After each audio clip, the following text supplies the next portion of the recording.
Selamat malam, salam sejahtera. Ini isu ulasan pendek daripada saya yang saya petik daripada sabudin.com.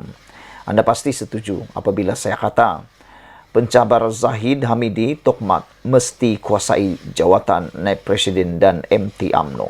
Apa pendapat kamu tentang isu dan tajuk itu? Adakah Anda setuju bahwa orang-orang yang mahu mencabar Zahid Hamidi dan Tokmat wajib mesti harus kuasai jawatan naib presiden dan MT UMNO? Apa tujuannya? Ikuti terus kupasan ini supaya Anda faham dan mengerti mengapa orang-orang yang nak cabar Zahid dan Tokmat wajib kuasai jawatan naib presiden dan MT UMNO. Untuk makluman Anda, naib presiden UMNO biasanya adalah seramai 3 orang. Manakala MT UMNO juga adalah satu bilangan yang ramai. Oleh sebab itu, sekiranya naib presiden dan MT UMNO dapat dikuasai oleh pencabar Zahid, maka Zahid dan Tokmat sebenarnya tidak dapat melakukan apa-apa. Oleh kerana ruang untuk bertanding presiden dan timbalan presiden UMNO sudah ditutup bagi pemimpin yang ingin mencabar Zahid Hamidi dan Muhammad Hassan, apa langkah yang seterusnya yang harus mereka lakukan selepas ini? Apakah berdiam diri pilihan yang terbaik? Sudah tertutupkah masa depan mereka dalam UMNO? Satu perkara yang bukan lagi rahsia ialah usul tambahan menghalang pertandingan itu dibentangkan adalah kerana Zahid Hamidi dan Tokmat takut untuk berlawan. Mereka takut berlawan kerana tidak yakin mampu menang jika berlaku pertandingan. Mahu tidak mahu bagi Ismail Sabri Yaakob, Hisamuddin Hussein, Khairi Jamaluddin, Johari Ghani, Sahril Hamdan dan lain-lain yang kini disebut sebagai kumpulan demokrasi dalam UMNO, mereka tidak harus menganggap lulusnya usul tiada pertandingan bagi 2 jawatan tertinggi dalam parti itu sebagai kekalahan buat mereka. Ia mesti dilihat sebagai cabaran dan pemberi semangat untuk terus bergerak ke hadapan bersama keyakinan tinggi untuk memenangi hati perwakilan akar umbi. Untuk itu, bagi pemilihan UMNO yang akan datang ini, mereka wajib, mesti dan harus menawarkan diri bertanding jawatan naib presiden dan MT parti. Jika boleh, pastikan kumpulan demokrasi ini menangi ketiga-tiga jawatan timbalan presiden dan sebagian besar atau kesemua sekali 25 kerusi MT UMNO. Oleh kerana 25 MT UMNO ini campur dengan 3, maknanya mereka ada 28 kerusi menentang 2 kerusi. Begitu juga bagi jawatan ketua wanita, ketua pemuda dan kota putri. Susun elok-elok agar jawatan ini juga dapat dikuasai. Jika diusaha dan digerakkan dengan betul, penguasaan itu pasti boleh dilakukan dengan jayanya. Kerana respon akar umbi yang mahukan perubahan setelah keputusan buruk PRU 15 lalu masih lagi membara. Jangan bimbang untuk berlawan kerana pertandingan akan ditentukan oleh hampir 160,000 perwakilan cawangan dan bahagian dan bukan 3,000 perwakilan seperti mana lulusnya usul tambahan di Dewan Merdeka WTC KL pada Sabtu yang lalu. Dengan menguasai kerusi naib presiden dan MT UMNO, ia bermakna kumpulan demokrasi akan menjadi suara sebenar dalam UMNO selepas ini, bukan lagi oleh presiden dan timbalan presiden yang sekarang disokong oleh kumpulan pengampu yang terdiri daripada ketua-ketua bahagian yang yes men di belakang mereka. Tidak perlu untuk dihuraikan dengan terperinci apa yang boleh dilakukan selepas itu jika kumpulan demokrasi ini berjaya menguasai jawatan naib presiden, MT dan sayap-sayap parti.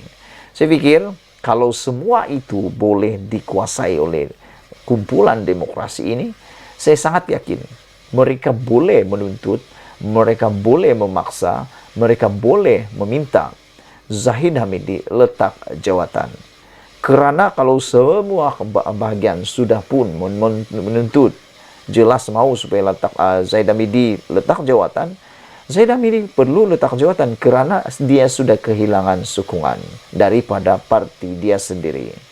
Yang pasti, saudara-saudara sekalian, usul tambahan menghalang pertandingan jawatan presiden dan timbalan presiden baru-baru ini akan bertukar menjadi bala besar dan penyesalan buat mereka.